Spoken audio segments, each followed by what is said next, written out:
No one is lazy in a burning building. Friends and grasshoppers, this is the Formless Podcast, episode number 124, with Tyler, the superhuman, me, Dustin, and our special guest today, Nic Myrtle. How's everybody doing? Good. Thanks for having me. Yeah, no problem. Doing pretty good. It's a nice day, you know. We're getting close to Christmas and holiday cheer and all that fun stuff. All that fun Crazy stuff. drivers. Yeah. Oh, dude, today has been probably a record for me as far as experiencing crazy drivers. Yeah. Wild. Yeah. Nic, you, why don't you introduce yourself? Give us a little backstory about who you are, where you come from. Absolutely. Well, my name is Nicholas Allen Myrtle. My dad's is Edward Allen Myrtle. His dad was Edward Allen Myrtle, so they didn't want to go three. So my sister stepped in and was like, he's Nicholas. Right I on. want him Nicholas after Duran Duran because that was her favorite Oh band my of the band at gosh. the time, and she's 13 years older than me. So that just set the in tone 80s, right 83 there. is when I was born, and so Okay. that's who I was named after. Nice. Very Nice. cool. I don't know if I've ever met anybody named after anybody in Duran Duran. Exactly. Well, now you have. Not a lot of people know that. Right on. Very cool. But yeah. So and then my mom was like, "Well, I want to spell it, so it's definitely a different spelling too. I have two A's in my name, Nicholas. So it's a little right different. on. But anyway, Nicolas. Okay. yep. Very cool. And so anyway, I was pretty much born and raised here in Redding, Churn Creek Bottom. I was born fun. in a trailer. Really? In my house, yes, in the back of my grandparents' property. Wow. And basically grew up all through here. Let's see, I moved to Central Valley at the time when it was called that. Yeah. And went to Bass Bulldogs when I was in preschool through kindergarten, and then moved out to Cypress by East Cypress School, but we were off Pine Street, and then went out to Junction, Palo Cedro. So this was all in basically like a year and a half. Oh, okay. Moved to like three different schools when I was in first grade. Eventually landed up in Palo Cedro, like I said, but had to restart first grade again because I missed so much of it, type thing.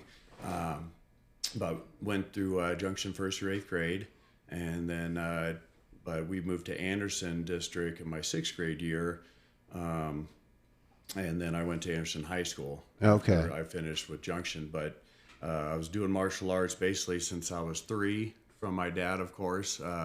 My dad's owned schools here in Shasta County since '76. Okay. I'm not sure if you guys knew that. No, I didn't. I knew he'd been around for a while, but I didn't know since 1976. Yeah, That's yeah. wild. He moved up here, I think, 2 years prior to that from the Bay Area, and then shortly opened up a school from then. Wow. And had Ed Parker up here a couple of times and tried to promote it a lot, and would be off a hilltop where the Beltone Tower was one of his schools, kind of by the old Kmart. Yeah. By Parsons Junior High, and then he had one kind of where the castle is on Hilltop, where the I do remember that. yeah, over there by the Taekwondo school. And then, of course, helping Mr. Halsey open up his school downtown on Market Street. And then He that's was where- there forever. Yeah. And basically, that was when I first started classes when I was 7. Was then, because I would do stuff with him until then, and then 7 years old, around there, 6, 7 is when I actually formally started doing karate classes. Okay. per se. And so when you were born into a martial arts Pretty family. much, yeah.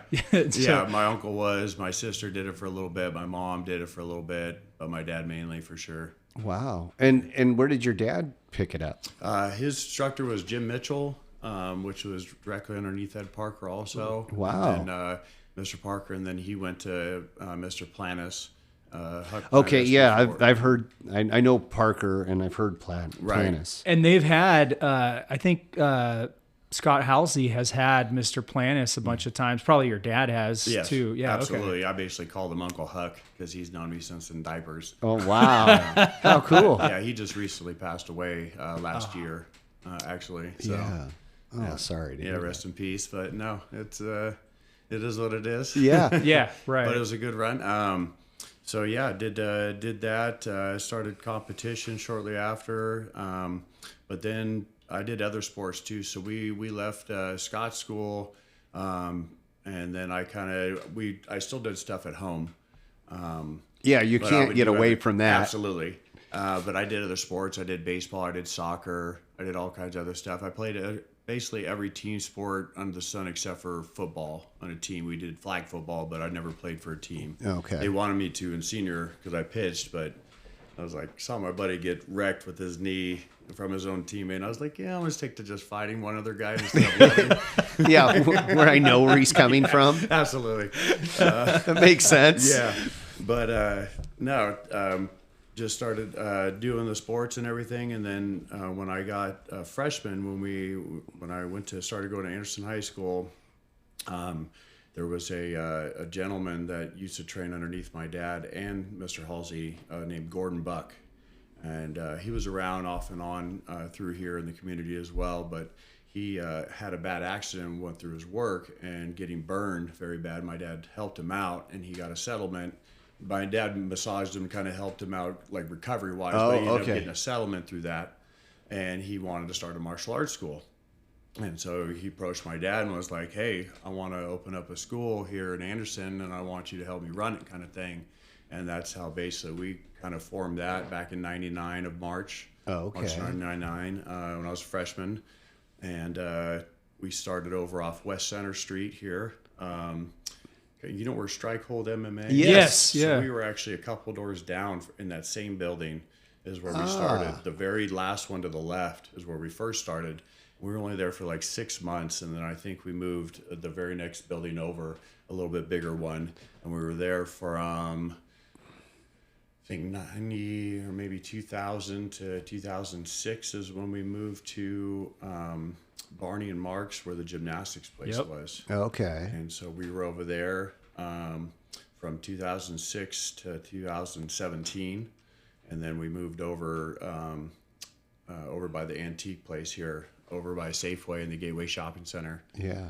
And then just recently closed down, but because my dad, got to retire sometime. Yeah. Forever. Trying to Absolutely. hold on, but yeah, still going. And right on.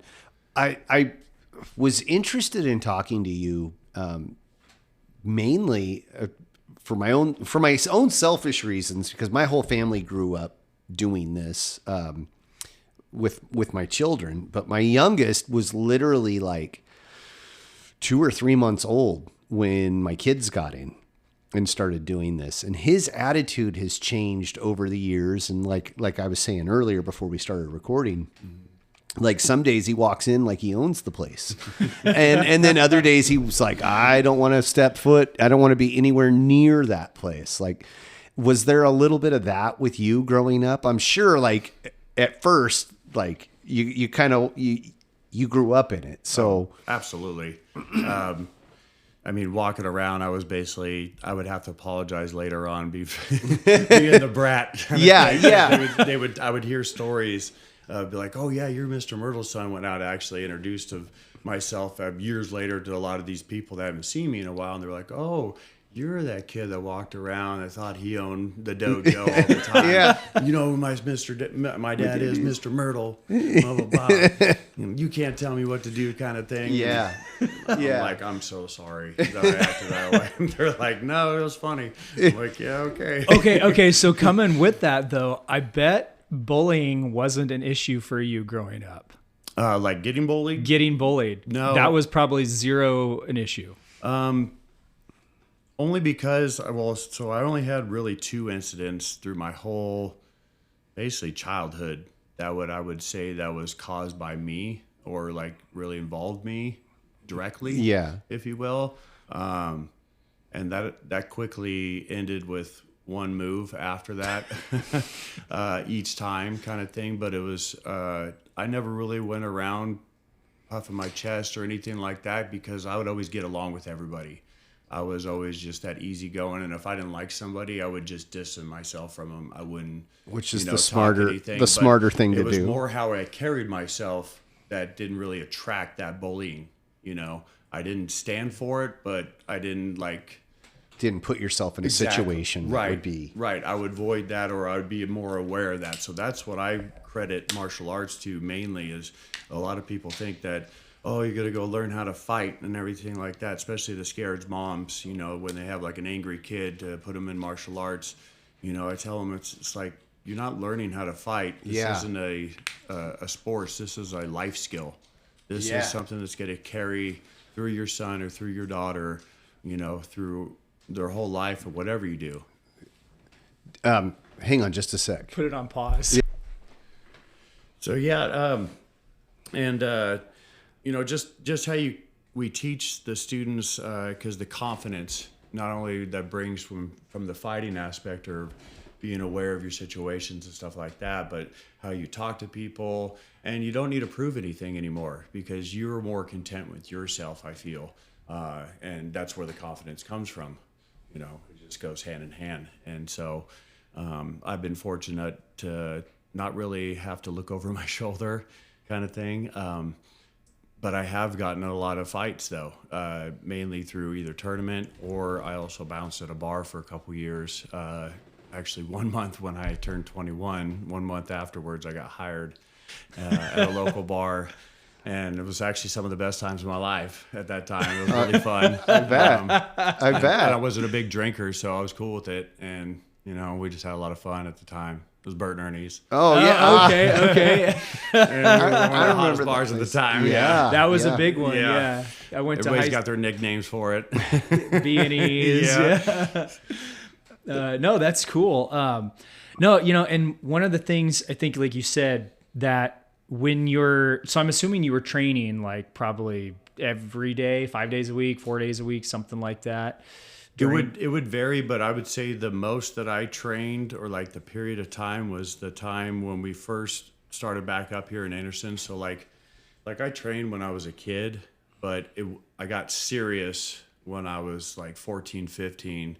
I got more serious and like started really training harder and more frequent, obviously, because I was there every day after school. So I would walk basically straight from school down to the dojo, do my homework, start teaching, or if I did sports, I would do wrestling, then start teaching basketball, start teaching right afterwards, you know, do all that because I would still do school sports and everything as well. But I was doing Saturday as well, so there was times where for a good 10 to 15 years at least solid, I was doing 5 to 6 days a week, 4 to 7 hours a day. Wow. At least. Yeah. Wow. Yeah. Just because too, after the accident that I talked about earlier, I was kind of in between jobs. So I was personal training people at our dojo in the morning. And so I'd go down in the morning, train people, and then I would basically just stay there when we're at the gymnastics place. And then I actually started a fitness class, started with them, and then started training all the coaches and the owners of the gymnastics and a lot of their employees, and then a couple of my students and everything too as well. And then I would do it with them, and then I would sit there and eat again, and then start karate. Started teaching karate and then doing workouts with every class, stretching, stuff like that. And then, of course, you know, you have your sparring nights, you have your more intense nights of your competition classes or whatever, advanced classes. And then, of course, your Saturday class, I would come down and teach as well. So right on. Yeah. And so your style is Kempo, right? That's the main art. That you do. I've done multiple ones. I was doing jiu-jitsu off and on for over 12 years now. Brazilian jiu-jitsu? Absolutely. Yeah. Started with Japanese and then did Brazilian for quite many years. Was doing an MMA class throughout our dojo as well. Had a back room, I had a weight center, and then started a MMA class that I was training ex-military and law enforcement. I had my nephew, that's a marshal, brought some of his buddies. I have RPD friends that I used to train with that did Koga training back when we had it at the gymnastics center as well. So cool. A lot of law enforcement, highway patrol, stuff like that. So yeah, it's been great. So you had nothing left to prove after doing all that. Like you're just like, oh, well, that wasn't even it. Like my dad also did judo, so he taught me a little bit of throwing. I trained, fought for Team Quest for a couple of years here in town. Okay. The MMA. Matt Lidlin and Dan Henderson. It's like, that sounds came down. very familiar. So Carlos Zapata took it on, and I trained with them. But I was training with the Rice brothers at the time as well when they were all together, and then they separated. I went with Carlos and Team Quest. Okay. And then shortly after that, then I left for Eli Gonzalez's place up in Shasta Lake City. It was Western boxing and Sudden Impact is what his name was, G3, if you will. And he was there for quite some time in Shasta Lake, and fought with him. And we put on a bunch of tough mans at the Wind River that I helped with him train, corner. I did judging, reffing for that cut man kind of thing. Whatever's needed. Exactly. But did cage fighting there. I did cage fighting up and down the West Coast. But before that, I was doing full contact kickboxing. Did that for numerous years. Did a lot of smokers down in Grass Valley, up in Oregon, San Diego. I fought in a tournament back to back 3 times in a row. Looked like I was in shape. Won it all though. Nice. Yeah, San Diego internationals. It was cool. very cool. It's one of my coolest trophies, because I don't really like a whole lot of trophies because a lot of them are plastic and metal. Yeah. I collect a lot of dust, but this one was actually a surfboard. Oh, how cool! Like porcelain type thing. It was that's like, fitting. And it had like the sea in it, and like very decorative and stuff. And it said it all been carving. It was very cool. Very cool. So yeah, wow, it was fun. But I've kind of been all around, and I got up to 5th degree in Kempo, but I've kind of been moving away from that, and I have from a while. Just I like a lot of the other arts like jiu-jitsu and kickboxing. I've incorporated that, and I've always been like that growing up. Even though Kempo's not a whole lot of kicking art, we're mostly hands. We're like 60% hands, 40% feet, and if we do kicking, it's usually below the belt. Yeah. Really? Okay. Yeah, and so not a whole lot of kicks go to the head or anything higher than the waistline, but for me, growing up, I wanted to be able to control my body every which way as possible, especially when we moved to the gymnastics place. Oh, yeah, you I was watch seeing all the them. tumblers and the... Yeah, absolutely. And plus the owners at the time, their son was a gymnastics coach, and now he travels the world teaching for Invictus CrossFit and gymnastics. Wow. And he basically goes from country to country, gets paid to teach to all these different gyms, and travels the world. It's awesome.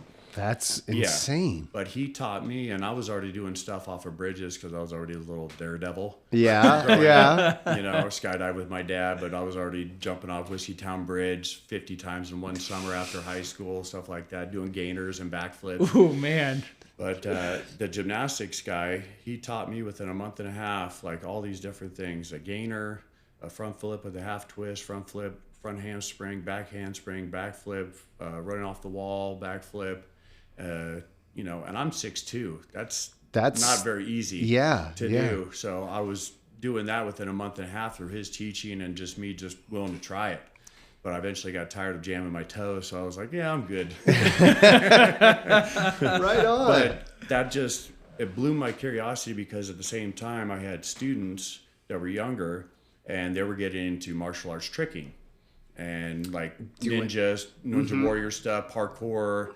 Very big into that when that was starting to really boom back then, back in like late 90s, early 2000s. No, I'd say a little bit more than that, but probably like 2014, 15, maybe like 10, 12 years ago. And I was doing it with them. I was trying to be, the younger guy, but I was still in good shape. I was in my prime. I was between 28 and 35 years old at the time. So I was feeling good, and I was like the best shape of my life because that's all I did. I basically lived at the dojo, teaching, training kind of thing, and then doing with them. So that's always blossomed my curiosity into doing other stuff, like the kicks. And so I was doing like 540 kicks, where you jump off say you jump off the right leg, kick with the right leg, and then land on the same right leg. Okay. Wow. Or like 720, stuff like that. Trying to do stuff like, butterfly twists, aerials with the no-handed cartwheel. Did those.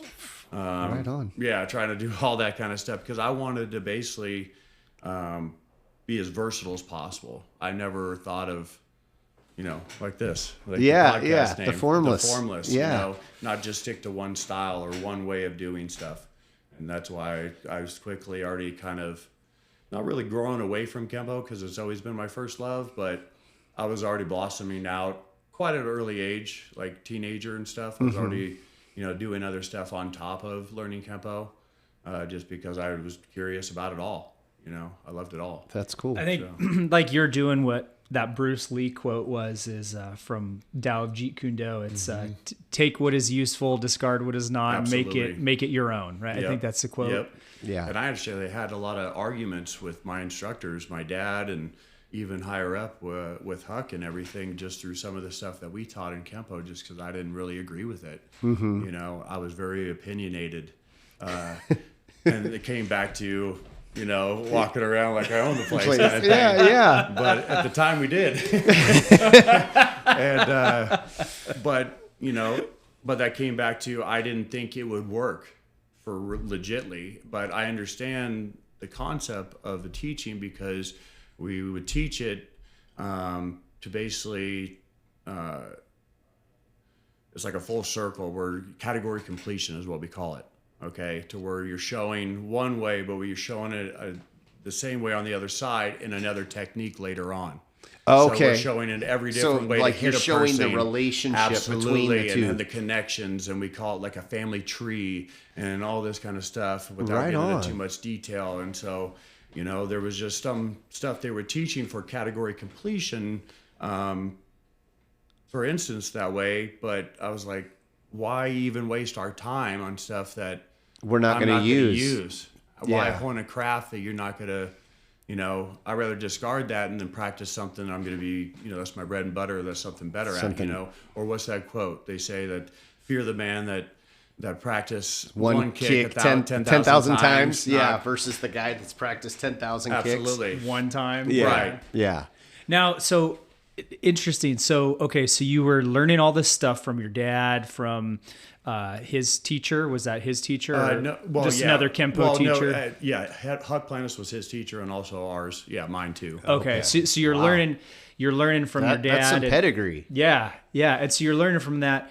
Now that you're older, do you still look back on that and be like, oh no, do you still agree with what you said at the time? Or do you think you've kind of refined a little bit more and you're like, okay, there was some things I agree there or not? No, pretty much the same. Still feel the same. I still feel the same. Yeah. Just because I was already getting into full contact a long time ago. I got quickly into UFC in the early 90s, that drew my attention of the full contact like stuff. many people, a lot of people, but only so many people really acted on it, and actually fought in a cage or a real fight and everything like that. So I wanted to experience that because I didn't want to just do it for the fame and glory and thing. I wanted for the experience because I wanted to be the teacher. I wanted to be the coach, like you saw on like UFC Countdown, where you're seeing these guys train and you're seeing these guys get taught by like the strength and conditioning coach. I wanted to be them. Okay. That was my goal type thing. But I just had some, life unexpectedities happens, and sacrifice some dreams to make things happen for your family, and it's the way it goes. Absolutely. But, we do what we got to understand that completely. Yep, Priorities. Sure. Absolutely. Come first. Yeah. Wow. I like what you said about the trying the other martial arts and dabbling and stuff, because I'm always looking at other things. It's to limit yourself to one thing, I think, is doing yourself a disservice for one thing. Yep. But for another thing, it's like, well, how do I know if what I've been working at for so long is valid? That's the way I look at it. Unless I'm going to go compete, and at 45, that's probably not going to have the best outcome. But so the next best thing is to okay, well, let's go dabble in this and see what this is about, and see what's similar, what's different, what works, what doesn't work, or what works for me, all of those things. And so it's nice to hear a similar opinion, Or try to put yourself in that position or close as you can to where you're not going to get hurt, but close to real life as you can.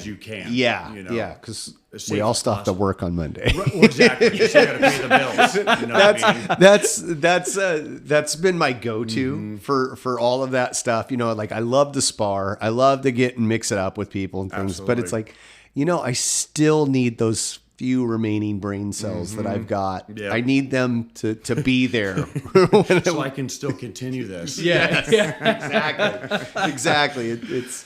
It's important. Absolutely. But it's funny though, because like I've had people, like I've been talking to people about that kind of thing, and they're like, well, how do you actually train then if you're not trying to hurt each other? How do you? And I'm like, have you ever seen the Muay Thai guys, like traditional Muay Thai? When they're training, about 80% of it's play, and they're not like trying to knock each other's teeth in. They're playing. For the most part, they do hit hard. For the average person, though, it looks like they are going pretty hard. I can see that. Yeah. From the outside perspective. As a trained martial artist like we are, we're just like, oh yeah, okay, I see what they're doing. We're just playing. Exactly. Yeah. That's true. That's a different perspective. I haven't thought of it like that, but I'm looking at it through my bias. Your trained eyes. Yeah. Absolutely. Yeah. My bias for sure. But it's refreshing to hear a similar opinion. Yeah. Now, so now that you've gotten older, like and you've got a lot of experience in all these arts, right? And when I say older, I mean you're really not old. You're, I feel it sometimes.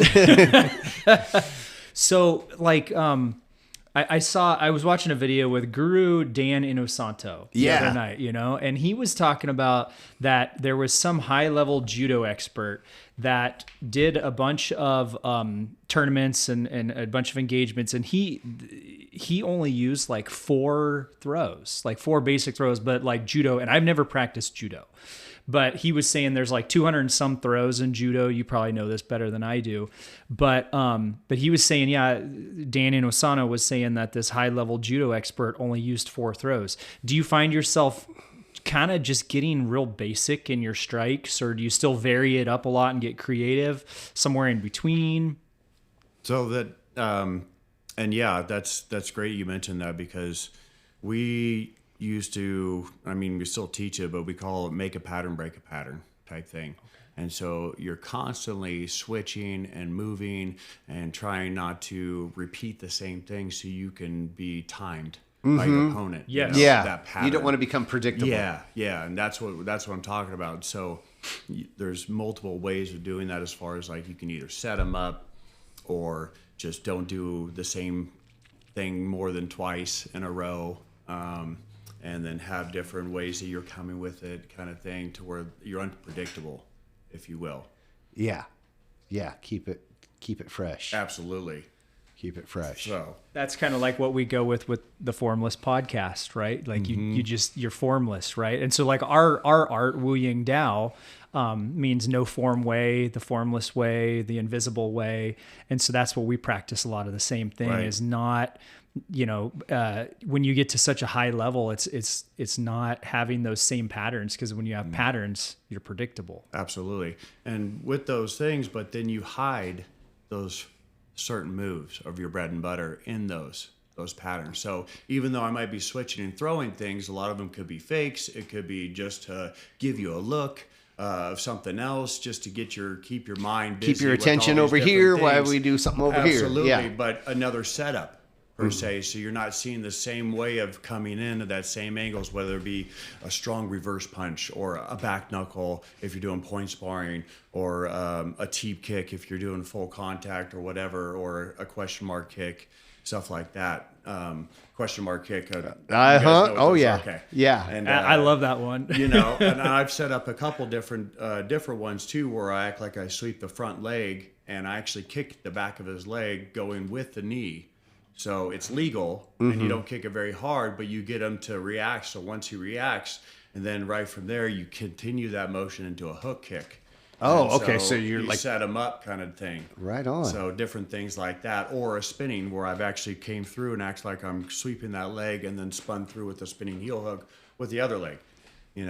Different stuff like that. You get what I mean? Yes. Yeah, Yeah, I'm gonna have to see some of it. But I'm picturing that. Right now. I've seen you spar right at the tournaments. We have a local, well-known. It's Mr. Halsey, Right. and he runs 3 local tournaments, and they're like clockwork every year, and they're really good. And then I've seen you spar, and you're judged there, and I've seen you spar a couple of times, and I know. Mr. Halsey's son, Taylor Halsey, you guys kind of grew up and you're real, good friends and basically like family. Family, exactly. And I remember at the beginning of one of the sparring sessions, it was the black belt category. And I don't remember if I competed in that one, but you guys were the two, it was going for the heavyweight, probably. Oh, the grand champion? Grand champion of the He tournament. probably set them for different weight classes, maybe. Yeah. Lightweight and the heavyweight, and then maybe like a 55 and old or something. That's what it was. Yeah. And I think I was in another category. And so Okay. you guys were there, and it was you and him. And the tournament, right before you guys did your bow, you guys walked toward each other and gave each other a hug. Yeah. That Here was- we go again. Yeah, here we go again. But that's cool. That's like one of the things that I think a lot of people overlook in martial arts is that camaraderie. Yeah. I've witnessed it with you in the Army. Like we went dove hunting that Dove time, hunting, yeah. and like your Army buddy shows up, and I'm just like, okay, I'm just going to stand back and observe because I got nothing to add to this conversation, Right. because I don't have that military experience. Right. Whereas like you and this guy, you had all that experience. Yeah. 2 tours overseas. So yeah, we got the there's- experience. There is some serious camaraderie things that happen in martial arts, and I assume. Again, no military experience. I assume that that's similar. Like some of that stuff that you witness is very similar to like what you'd get in the military or team sports to a lesser extent. I think there's something about punching your friend in the head and then like giving him a hug afterward. Like, oh, dude, that was good. I got you. Definitely, if you're like, if you're training hard and you got the blood, sweat, and tears together, and you're basically like kind of putting each other's life on the line in a sense, not really life, but when you're choking each other out, and putting each other's joints, and trusting each other with that, that takes a lot of bonding and trust through one another. Like I mentioned before about one of my shoulder surgeries with training one of the newbies, and he popped my shoulder, and of course you get something like that, you're going to be iffy about training with that guy again. Yeah. You know what I mean? Yeah. And so that's another thing is like you develop that trust. And I've seen it more in martial arts aspect because like we talk about fighters, right? And we talk about martial artists. Like when I see fighters, I think of like fighters like a ballroom brawl fighter or a fighter that grew up fighting in high school and then might have started training afterwards just because he liked the UFC because he's like that aspect. That's not a true martial artist in my opinion. I agree. And you get a lot of those egos that carry with that as well that I've had a lot of come in my gym when I was doing the MMA. A lot of those guys that I've had to either set straight or kick them out. And because I don't like that. I don't like that atmosphere in our dojo. And it's dangerous. And It's dangerous. And it's bad for business. No one's going to want to be around that. No one's going to keep coming back to that, right? Yeah. And so, you just kind of nip that in the butt, but you have to. Or that's going to be what you get known for. Absolutely. Yeah. And that's just, I've seen more the fighter mentality have that than a martial artist mentality because they come with more of the discipline, the respect, the camaraderie, just like the military, because that's what martial art is, right? Military art. Yep. And that's why it goes hand in hand with the ranking and everything. And I also go a step further with the kids of saying that your parents are your high rankers, they're your generals. Yeah. That kind of thing. Oh, yeah. Will. For sure. Bit, here and there. I don't always do that, but once in a while I'll reference that when I was teaching. And parents sure. love to hear that. Of course. Like, they love to hear that. I see the moms and dads like, Well, and as a business owner and as a martial arts business owner, teacher, you got to remember who the customer is, and ultimately, if your student is a child, the customer's the parent sitting on the sideline watching that stuff. Absolutely. So, that's a good. That's good. Good on you. There was something I wanted to say. I got it. While you're thinking of that for him. So when you could see those people, right? Those so-called, that they would call themselves quote unquote fighters, right? Mm-hmm. But you're like you're saying, a martial artist, that's a true fighter right there. Because it comes with you earn that title, so to speak, by discipline, by showing up, by practicing, training, learning techniques, submitting yourself under a teacher. And if you've been around enough of them, you quickly pick up on them, just even how they talk. That's where I was going with that. So you're talking those people that walk into your school, and you've got them pegged right from the get-go. There's some of them that kind of surprise you a little bit, that kind of get, they might have a short temper, but they might have worked on it, and then they finally explode a little bit later. But there's ones that already have that big ego as soon as they step in your door, and it's just radiated off of them, just from everything they say and how they carry, and then basically how they say their background, especially. I've done this, I fought this, I beat this guy, I beat that, and I'm just like, yeah, okay. I already know where this is going. Yeah. Let's go. Sign the waiver. Let's just go. What and so part of that is I think, in my opinion, is when somebody walks in and they have to say, I did this, I did that, I fought this person, I blah blah blah.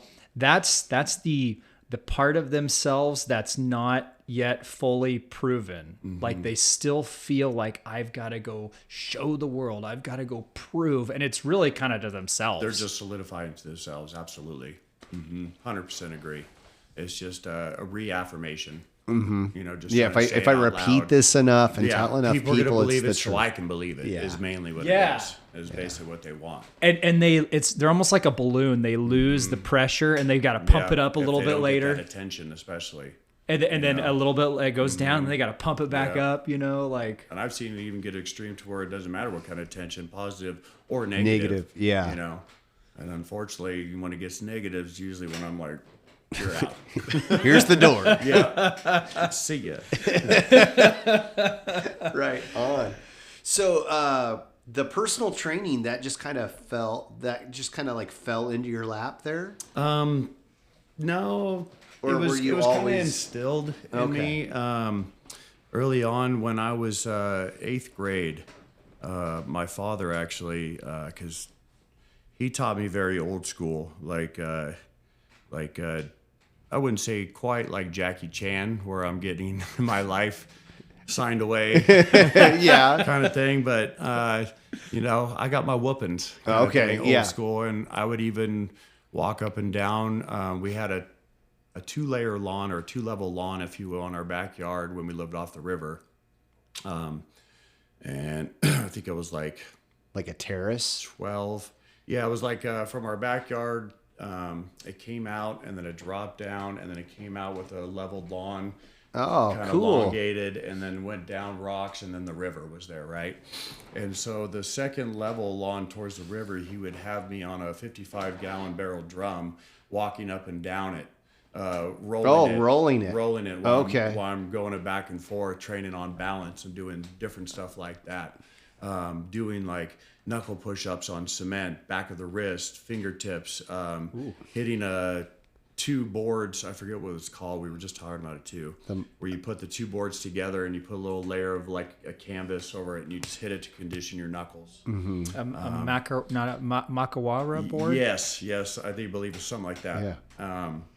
And so I'd hit that, and then especially when I started getting into kickboxing, conditioning the shins with the sticks, beating the shins. So I basically roll down my shins like you do like pizza dough, if you will, with a screamer stick or something. You go the inside, outside, beat it, do it again. You do it with your shins. We do conditioning, stuff like that. So you make your body as a weapon, as you know, right? So but it hurts. I grew up doing all kinds of that with my dad. Just outside of that, I mean, grew up. We had ninja stars. We threw at real ninja stars, threw it at a wood pile or whatever, or a little target, and throwing knives. And we had a blow dart gun, and he had potato gun. I don't know if I should be saying this, but you shoot across the river. At the time, we don't have it anymore. Yeah. ATF, if you're listening to this. Keywords. But yeah, we did a bunch of different things. I don't know what got me on. Question was, but the training, the barrel, and the I just did a lot of different aspects of it, and just trying to do, like I said, he came from multiple different backgrounds. I believe he was actually a black belt Taekwondo as well. Oh, okay. And then did Kaji Kempo before he did American Kempo, but like I said, he did Judo. We did a little bit of fencing. So I did that. I have like the mask and the whole gear and everything with the saber. Very cool. Yeah, did a lot of that. Do you find that doing the different stuff adds? Like fencing's really unique because it's super fast. Yeah. You got the bladed stance because you're trying to make yourself appear smaller. Absolutely. As long as you don't have a beer gut. But like, and then it's very precise as far as like the targeting and things like that. Well, it helps a lot for point sparring too. Yeah. It's a lot of the same angles because you're trying to be fast. It's like a fast game of tag, right? That's what you're trying to do. Same thing. That's how I explain sparring to kids for the first time. Yeah, we're going to play tag. Yeah, exactly what it is. Yeah, right I on. got you first, and you're not going to touch me. Interesting. Ideally. Yeah, interesting. I know Bruce Lee. He was a big fencer. Wasn't he into fencing too? Or I don't know. Sure. I've never seen pictures of him fencing, but I've heard stories that he studied it. There was something in the footwork of the fencing that I think he attributed to a lot of his Jeet Kune Do. Yeah. Now, okay, so you've been training for martial arts for 30 some years, right? Yeah, at least 30 some years. Probably like 38 years now, 36 years, something like that. Yeah, 36. Now, what are some of the concepts like you would like that you've really realized, like you talked about, learning from your father and Mr. Planas. I hope I said that right. Those things, you disagreed with those things. So what have you found to be true, in some of the concepts of like training in martial arts? So like one of the concepts I've always found is that one Sensei Blue said, I don't know if you know Sensei Herb Blue. Absolutely. Yeah. Yep. So of course you do. Dustin, one of my first tournaments was at his place. Really? Okay. Yeah. So one of the things he said, he came over for a seminar, and this is after he moved to Wisconsin. Yeah, Wisconsin. And he said, you want to know what's keeping you from your black belt? You know. Yeah. I know. Okay. I know where you're going. He said, walking through that door, and he pointed to that door. He's like, that's what's keeping you from your black belt. Is not walking through that door. Like you need to walk through the door and train, and you will just get better. Right. That's usually the hardest thing for most people, is just walking through the door. Is walking, getting there. Just getting there and just showing up. And I found out that like the days where I come in for training, the ones where I'm fighting and I'm like, I'm tired, or I just want to go home and get some good food, or go home and watch a movie, go hang out with my friends. Those days where I'm fighting it, I'm like, okay, I need to go. I need to walk through that door. And those are the ones and those are the days you have like those really big breakthroughs with like there maybe something in your technique, your stance, you notice something on somebody else and you're like, oh man, like that's so that type of concept, like do you have, I'm sure you've got plenty of those concepts, and distilling things down. Like Dustin, what's one of your concepts that you found out to be true? You're kind of putting me on the spot. One of my concepts is probably more of a personal one. Okay. Letting go of your own BS, right? Like, don't think that you're so hot stuff, that's a big one for me. Just letting go of my own like preconceived notions. Because the people that like I look at, and if I not now more so much. But like when I first started training, there's always a revolving door, right? You got new students coming in, students coming out, people that you're like, oh my gosh, this guy's or this gal's really talented. And then like 3 months later, they're gone. Yep. And then the one guy that comes in and you're like, oh, this guy's never going to make it. And they're there and there and there and there. And it's like 10 years later. 10 years later. Holy crap, that guy's still there. So that kind of thing for me. I don't know if that's necessarily a concept, but more of a actualization or realization of like, wow. It's funny you say this because actually recently, well, not recently, but I've been battling too, or been more aware of it, I should say, is that that negative voice or that voice saying, don't do this or this. You always think in the worst in situations kind of thing. And I always seem to do that a lot more. And I've been trying diligently now to not go there because a lot of the times when I would get just in my own head type thing, think of the worst and then finding out it wasn't that bad. And I'm like, really, I got worked up for nothing.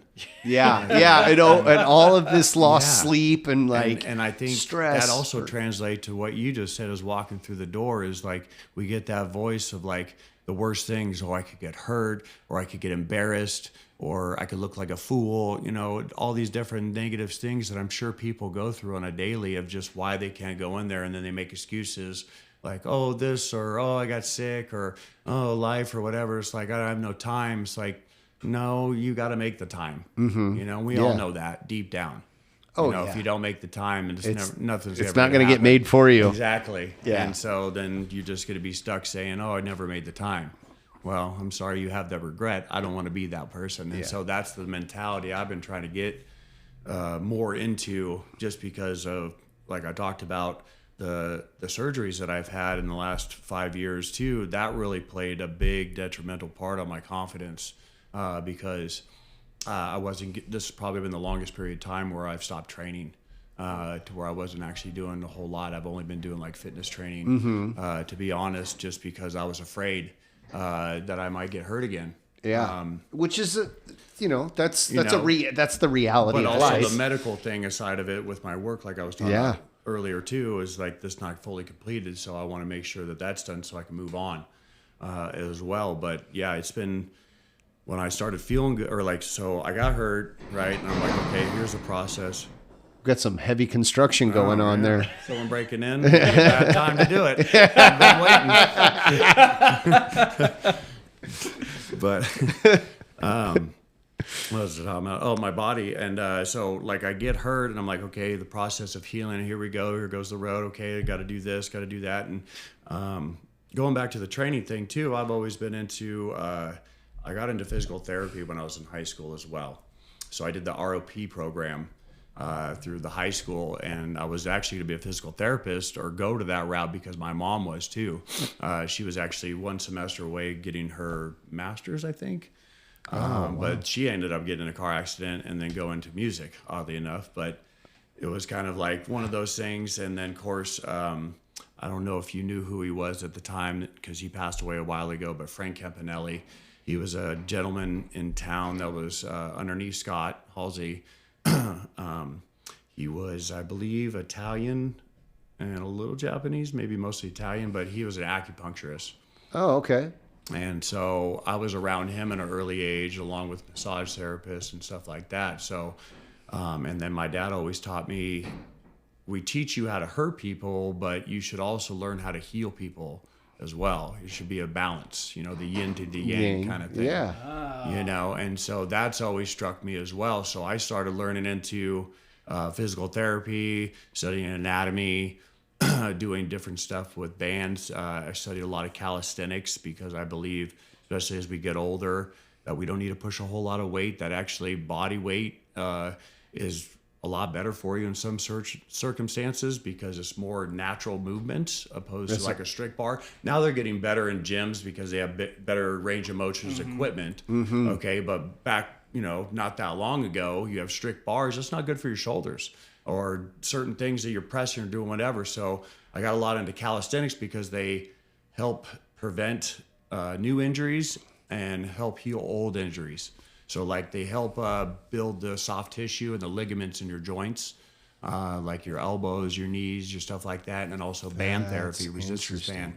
So I especially got into that too when I was doing physical therapy, and then of course deal with my surgeries. Yeah, where you're going to recover and researching that too. And so going back to my surgery, I get prepared, and then I start feeling good. Like, okay, I'm going to start training again.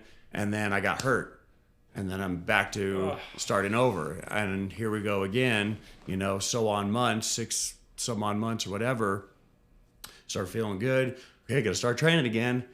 And here we go again. Yeah. So it was just like a vicious cycle. And so I was okay with it up until like, especially those last couple surgeries. Then I got really depressed just because I've had some things with my kids that I haven't got to see them. So that was a big personal thing. So for them kind of exiting out of my life, not by choice, but by drama of whole family thing of the mom and whatever. Anyway, so I use the martial arts as my therapy outlet, and then when you can't do that, absolutely. Then so like I was okay, and I think if I didn't have the martial arts, I probably would have been in the deep end mentally sooner. Yeah. In the beginning, the first few surgeries, but like towards this last one, luckily I have a strong woman by my side, and she's a PA, so she's in the medical field too, and she's like not the one that's coddling to you. She's not a nurse, so don't call her that. Tough it up. You'll make it. Kind of thing. Yeah. And so luckily I had her, and just but I got really in a dark place this last time mentally. I had to stay out of work for a lot longer and try to see therapy, and I'm open about it. I've been to therapists before, counseling as a kid with my dad, because we had issues, because I used to run away as a kid because we had issues as well, growing up that way, but we've passed that. And then after the accident, I did more counseling and parenting before that and everything. So I've always been I think it's good to be open to that absolutely. idea. I think more people need to not be so afraid of it and not be so closed-minded or closed, like they can't talk about it. It's scary stuff. Absolutely. It's scary stuff, but it's also like a vulnerability. Mm-hmm. Like you're telling somebody all of your thoughts. Absolutely. And the only person that's exposed to that is who I let have that. Right. Right. And that's why I say I'm pretty much an open book, because I've talked about it so much in groups and like with counselors and everything. It's like they're like, how do you feel after you tell somebody? I'm like, really, I don't really feel any much different. I just feel like they know too. They know also. It doesn't really affect me not like it did probably, or maybe like it did a long time ago. So that's something I've learned growing older. That I've learned that those things don't affect me as much or at all, really, and I'm more open and susceptible to talking and stuff like this because of coming from a background, which I did, but also my mom and my sister come from a kind of a rough past too, where they've had some psychiatric problems, and trauma in their life. Both, my sister fell on her head at an early age, bleeding the brain kind of thing. She was, classified as 5150 at one time, but she's super smart, but also at that point, but unstable. She's better now that she's on the right medication and everything. But, my family has a history of that on the mom's side kind of thing. So that was another thing. The voices and all that kind of was coming back to me like it might be hereditary. And that's a definite thing. Yeah, because I've gotten definitely my mom's gut, because my sister and my mom has like that anxiety, nervous gut, and I never had it up until like the last 5 years. It's gotten more and more, and I think the surgeries and everything kind of pushed it. I didn't get to train. Yeah. Well, you don't have that release. Mm-hmm. You don't have that exercise and that practice, especially when it becomes a daily thing that you do, your so long, like your morning coffee or your morning cereal, and then all of a sudden, now you can't do it, right? For what a myriad of different reasons. And then you're like, wait a minute, this huge chunk of my life is just gone right now. And it really opens to where you take things for granted, For sure. More appreciative when you got it. For sure. When things happen like that. Well, and so that goes into my next question as I'm listening to all this, right? So like, what do you think like 2-3 years down the road, or even a year down the road, what do you think 1 year older Nick, 2 year older Nick would look back at you and say, like, hey man, you needed to go through this right now. Like you needed to go through this, or this was good for you for the next phase of your life type thing. Like, I think there was definitely a higher power, or whatever you want to call it, a spiritual enlightenment, telling me that, you know, I'm starting to realize that actually now a little bit, not fully, but little hints like, you know, maybe this was something that needed to happen, you know, for me, because my mind wasn't there, or could have been a worse path that I could have gone to, you know, or, you know, you never know. But I've always believed that everything happens for a reason, good or bad. So if nothing else, to teach you a lesson. That's usually my usually my you learn from experience. this. It's like, oh, I've been doing that wrong this entire time. Holy crap. Why did no one tell me? Yeah. well, and so that's what I'm hearing is like you were saying with your gut, like with your mom and your sister, and now you're kind of finding out you kind of have the same thing. Well, that maybe was, I don't know, suppressed, or it was just maybe now it's just kind of really coming out. It's a late bloomer part of you that needed to come out through this process. When I started having health issues, it started about 15 years ago. I got diagnosed with IBS, gastritis, and acid reflux. And I noticed when it was, and I was also cage fighting at the time. And so 2 days before one of my fights, I was actually in the ER. Because my gut was so bad. I was hunched over and barely could take a deep breath. My dad heard me down the hall, just kind of like making weird noises kind of thing, and came in, and I was on the floor just cradled in a fetal position. And they had to give me like this gut cocktail is what they called it, kind of thing. Yeah, to try and rebalance the pH or whatever.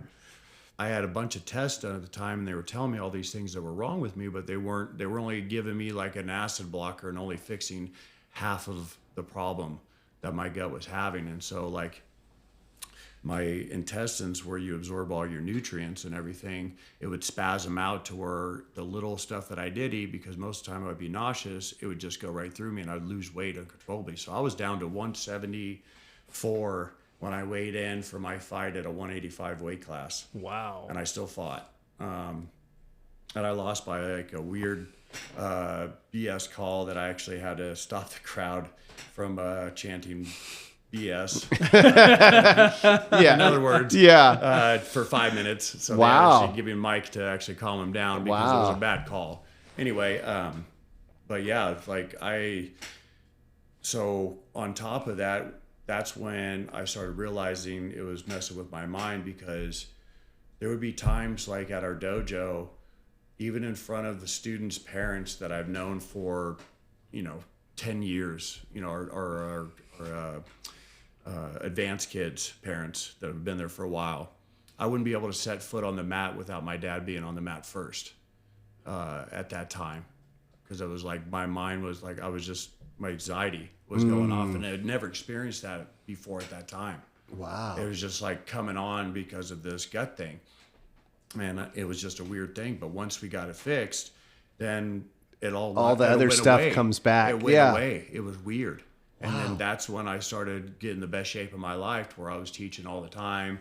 I was doing all those fitness classes like I was talking about earlier, and everything. But yeah, I was, like I said, I was down to 174. And so when I actually got it fixed, it was actually when I was in jail, obviously enough, weirdly enough, because I knew the doctor. I had taught his kids. Oh, okay. Yeah.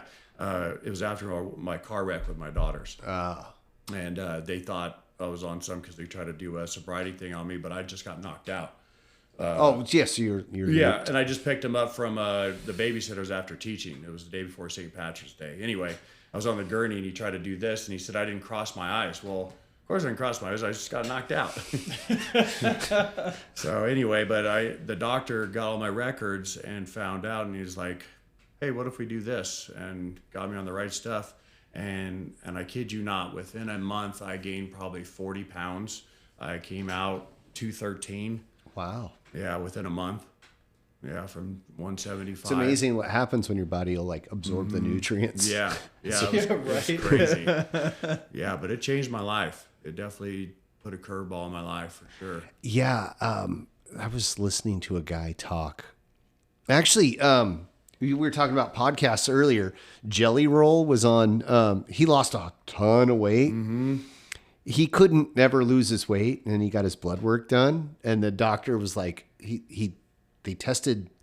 they looked at something that they don't normally look at unless you ask them specifically to look at. I can't remember what it was. Was it his thyroid? No, it was in his blood work. Okay. It shows up in every blood test. Gotcha. But it was something that, like, unless you specifically ask, according to him, I'm not an expert.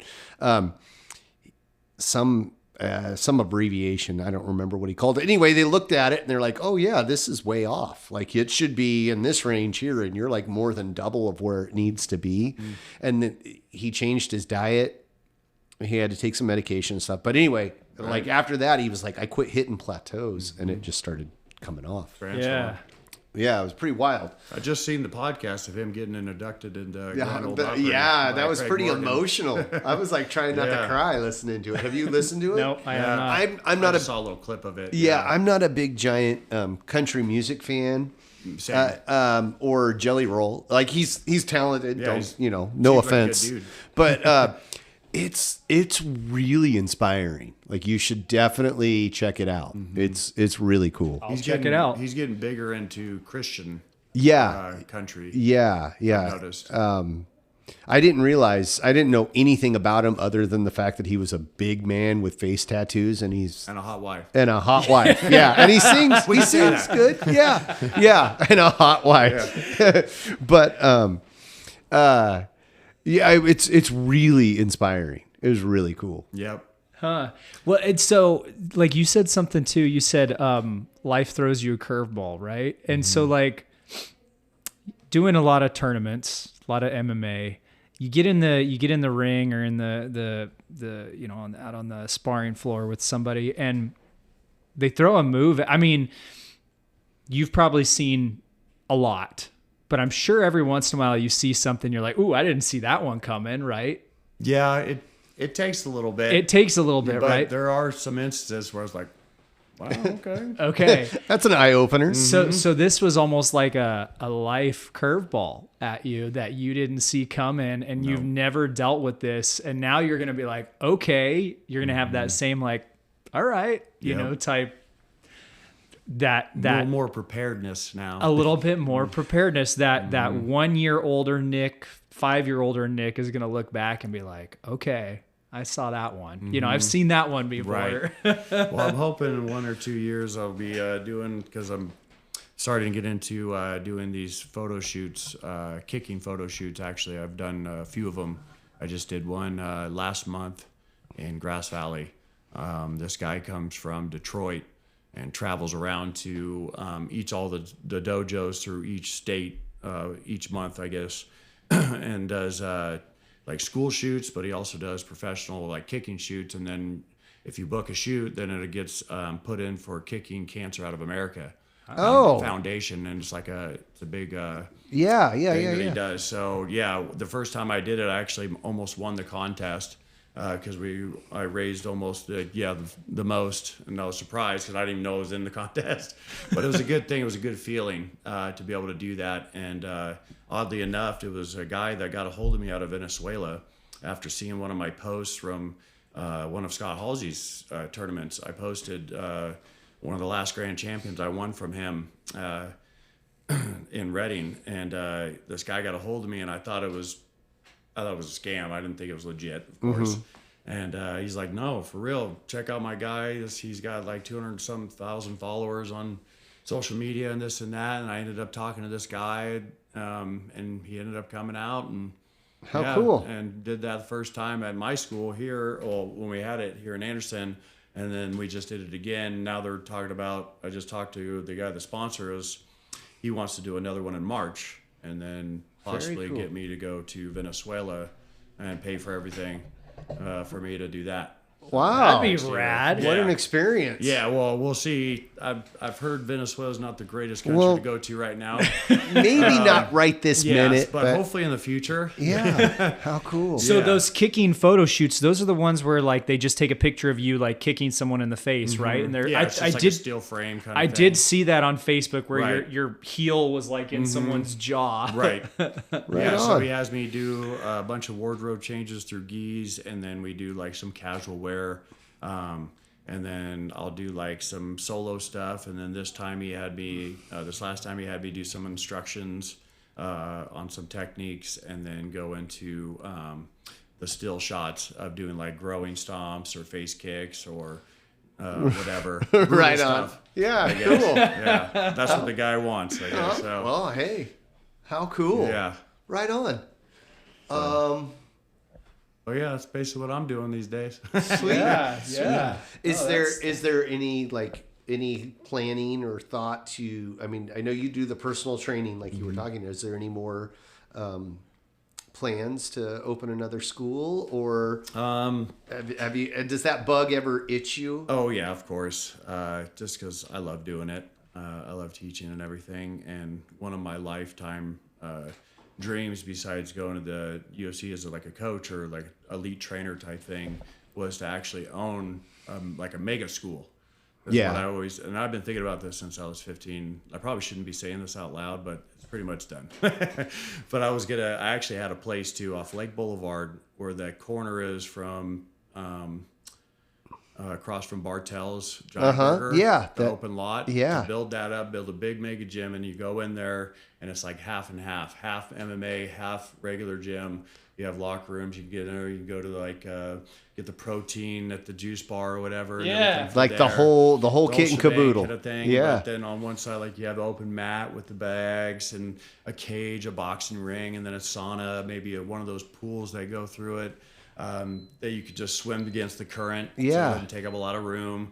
And then have like the best like cryotherapy stuff. But this was years ago when it was first like coming out before it got big, before we even had Red and Cryo in town. Yeah. You know, just stuff like that. Well, That was the dream. that was the dream. And then, of course, talking with my dad, we always wanted to transfer that over to me when he eventually, but with, like I said, with the surgeries and everything, it was just bad timing.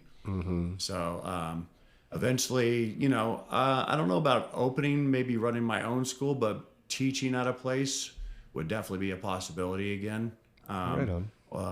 But I've actually said to a couple people that's asked me that I actually want to become a student again first. So I want to get my black belt in jiu-jitsu. Right on. Like I set out to do a while ago. And so one of my brown belts actually married Matthew Rice from the Rice Brothers. Oh, okay. Lauren Sturtz was one of our brown belts for many years. And so I was just at their wedding and told them, like I said, I've known the Rice Brothers and their dad for a while. My dad knows their dad. Oh, it's a My small dad- community. Their dad actually trained with my dad, was his first martial arts teacher. Oh, My dad. okay. Yeah. And he talks about how brutal my dad was, passing the back knuckle and stuff. Oh, right on. What is your what's your rank in Brazilian Jiu-Jitsu? I've never been officially ranked, to be honest, and I've never really cared for it per se, because like I said, I went from going to the different places. Like I was doing jiu-jitsu before, but then I went with Team Quest, like I said, and then through these different other schools, and then trained with a guy up in Bernie for a while, and he was actually going to give me my blue belt back in 2015. Before I got hurt, he was like, once you competed, I was going to put a belt on you kind of thing. And I was like, sorry, but I never really cared so weren't much at the chasing time the because belt. I was more the knowledge. Because as you know, been in it long enough, a belt just holds your pants up. It's not what's in the mind. Yeah, You know, yeah. it makes you look cool. It makes you feel like a superhuman when you put it on with your gi and walk on the mat, and we all feel that, you know, extra boost. For sure. For For sure. sure. That's And the beauty and it about doesn't hurt. Of It course doesn't not. hurt. Yeah, but especially when you need it. Those days that you're lagging. some days Yeah. you do.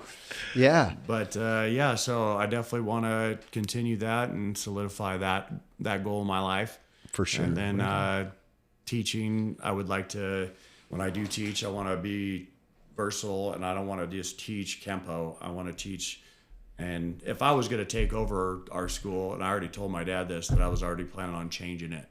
Like I wasn't going to be just a straight Kempo. It was going to be a mixed yeah thing where I was going to have a jiu-jitsu black belt come in and actually legitly do it and have like a fight team and have like, the whole the nine. striking part, Yeah. And do that aspect, so Right on. because I just knew a whole lot of guys that could come in and help out just from being in the community for as long as I have and just being open to everybody and not being closed-minded or being dickish, if you will. Yeah. Excuse my language, to people or just and that's kind of like why I've left some of these places when I was fighting for them. Not to name any names out there, but they would talk bad about other gyms at the school, or in town and stuff like that. And I'm like, I'm just not about that. And it goes back to what I was talking about of a fighter mentality to a martial arts mentality and thing. And I just didn't think they had the martial arts mentality, even though they claimed to, but the respect and the whole, well, yeah, that wasn't there. It just seemed like they were just trying to prove and be a big name. So I was like, I'm out. I'm going to go fight for another group that doesn't have this ego feel for it. There's a fine line there. Like there's a thing about like the whole team thing. We're on team whatever. Right. And that's cool. Support your team. But when you start talking trash about everybody else around you, it's kind of, especially when I know most of them. Yeah. well, that's the other thing too. Like we have a small community. Exactly. And like word gets out. And honestly, I feel like we're not that big, like in LA or a bigger city. Like honestly, we need all the help we can get. So anybody that's in this town that can help us or you can train with, I think it should be open for. Why? Why would you knock close it down? off Yeah. another body in front of you that's just going to help you grow? Exactly. And if you do, that just tells me that you're insecure and or something else is going on. You're fighting yeah, demons. yeah. That's true, and it's the small town mentality, and it goes with the small town, and then the cross pollinating of all the different arts. Like, why would you not? Absolutely. It's only going to make you better. It's only going to make you better. Well, and you can still have one teacher that you still go back to. That's your main coach. But just like Duke Rufus did with Showtime Pettis, Anthony Pettis, he would let him go off to Jackson Winkles and train with John Jones and all those guys down in Arizona. And then come back to Milwaukee where his dojo was and his school was, or he'd go down to another place, train with them, then come back. I thought that was always cool because he knew that he can only teach them so much. This guy needs to have these guys that are elites in their art that they do to help his pupil grow. And get better. That's what I feel is the same. And then it's reciprocity too. He's going to come back and bring some new flavor. Yeah. It's like, it's just going to benefit everybody. exactly. Yeah. Well, like look at your own refrigerator. Right? How many different things do you have in your refrigerator? Quite a bit. Right? Just on the condiment side. Yeah. But like if your favorite thing in the world's mustard, you're not going to have a refrigerator full of mustard. Right. You got to have the ham to go with it and the cheese and the bread and all the other stuff that complements I don't know. I might have a couple different brands of mustard. I do. But no, you're right. You're right. I got Chinese mustard. I got some personal reference. Yeah. I got some stone ground. But like it just blows me away that people get like so narrow-minded and like, oh, there's only this. Right. Well, dude, there's so much other awesome stuff out there. Yep. There's so much awesome. Not to say that your stuff's not awesome. It could be very cool, but like there's some really great stuff out there. Like experience all of it. Yeah. And so like Dustin and I, we tested together with 3 other guys to get our black belt, first degree black belt in Wu Ying Dao. Well, our teacher, Blaine, who Sensei Court, he said, well, to get so there's all this stuff we got to do to get our 2nd degree black belt and our 3rd degree. Well, to attain our 4th degree black belt, one of the things we have to do is we have to go out and attain a black belt in another art, then come back and test for our 4th degree. So that goes along with what you were saying. And I thought that's pretty cool. And I think that's cool. really cool to send other. I like that. Yeah. Our art essentially says, go train with those people over there. Yeah. Then come back and we'll test you and see if how good you are. Right. That's a cool idea. And it's right. It's a very cool idea. And I think that's so great. And that's one thing that I've been wanting to do too. Only if they come back though. Yeah. Right. You gotta come back. Exactly. You got to come back. And I think it's that's, that Brazilian Jiu-Jitsu, that's what I've always loved. And I think that's where I'm leaning towards for my other black belt. And I need to commit. Planner. Yeah. You're a planner. Right? I'm like, whew, what's today? Well, but the thing of it is like your guys' art is a striking art, right? Right, Okay. right. So same, we come from the same background. So it'd only be fitting, in my personal opinion, and this is kind of something that I would always kind of back and forth with my father too, because he would talk about how we don't want to go to the ground. We want to try to get up. We want to try to do that, do this, do that, and the other. And I'm like, okay, well, what if we do? Why not teach it or be prepared? Yeah. And we'd have like these handful of things that we did that I didn't really agree with. It was like this wompy kick that you come in the right timing. I don't know. It's just, anyway. And I just thought that we needed to incorporate more to it to learn that. So that's why I always thought it was fitting, because coming from a striking, we talk about 80 to 90% of fights, one person or both people go to the ground. So why not be somewhat knowledgeable in it, right? Yeah. Especially that the biggest thing, craze right now, the most is popular the art grappling. is Brazilian Jiu-Jitsu right now. I agree. I don't, in all the self-defense engagements I've been in, I agree. I don't want to go down to the ground, but some of them did end up And on if the you go ground. down to the ground, you need to know how to deal You with need the ground. to know how to deal. At least the basics, like I tell some of my students, if you're going to start with anything and learn anything on the ground, you don't have to overwhelm yourself with the whole art.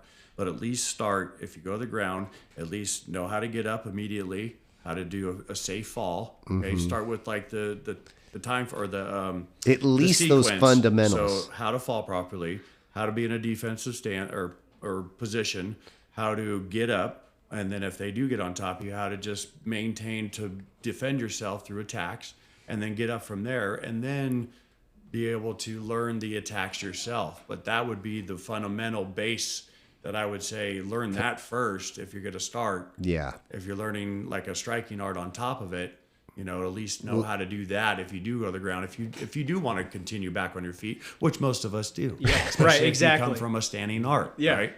We want to be back where we're most comfortable, right? Right, So right, that's what I exactly. say is like learn the basics of that to get back to where you want to be, right? And then start incorporating the offense stuff to where you're even more comfortable, to where you don't care if you get up or stay on the ground. It's the old adage of like learning how to be comfortable in uncomfortable situations. Yeah, absolutely. Yep. Yeah. And if that makes you uncomfortable, then you need And that I hear that a lot of military as well. That same saying. You are rarely ever comfortable Mm-hmm. with perfect equipment, perfect training. I mean, it's just you gotta just deal. You gotta use what you got and Absolutely. where you're at. Like Murphy's Law comes Yep. to the forefront. And there. putting yourself in those positions more is only going to benefit, I think. Yeah, The more absolutely. you train in those kind of atmospheres and put yourself in those kind of environments is only going to grow you not only as a martial artist, but as a person. yeah. For sure. Well, friends, That, good? Yeah. All right. Good. Awesome. I wanted to got a share little more info than you wanted. No, it's perfect, man. That was great. I think one of my favorite memories of you, Nick, is, and you probably don't remember this, but it was at one of Scott Halsey's tournaments, and I don't know if I was in the brown belt category or the black belt, but I did a sparring match, and whichever one it was, the brown belt or the black belt. And it was pretty brutal, right? You sometimes your belt comes undone, and it was like break, and okay, step back.